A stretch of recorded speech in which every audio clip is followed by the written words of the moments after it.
असं करता तुम्ही? म्हणजे त्यामुळे खूप इंटरेस्टिंग स्टोरी आहे ॲक्च्युली. मी तिथे ऑलरेडी काम करत होतो टाइम्स ऑफ इंडियामध्ये आणि मार्केटिंग डिपार्टमेंटमध्ये होतो आणि हिचा CV आलेला जॉबसाठी अप्लाय करण्यासाठी, इंटर्नशिपसाठी.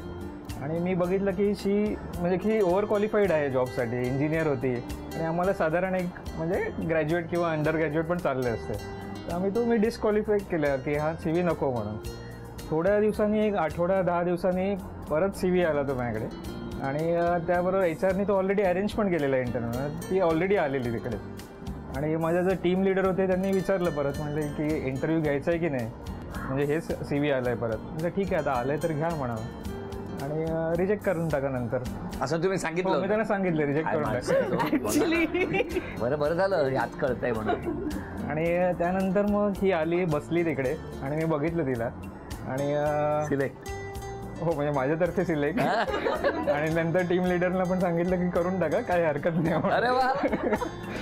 पण मला सांगा, मग पुढे कसं काय सुरुवात झाली एकत्र? मग आम्ही ॲक्च्युली फ्रेंड्स होतो, तो पण तर आम्ही फ्रेंड्सच होतो. तर स्लोली जसं फ्रेंडशिप, मला असं वाटत होतं की तुमच्या मनात कधी आलं होतं किंवा असा कुठला क्षण आहे की ज्या दिवशी वाटलं की आपण प्रयत्न करायला हरकत नाही?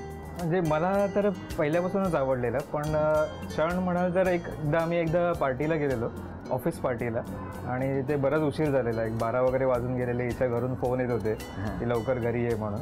आणि आम्ही बँड्राला होतो आणि हिला कळव्याला जायचं होतं, ठाण्याला. बापरे. तर तेव्हा मी हिला सोडायला गेलेलो रिक्षाने.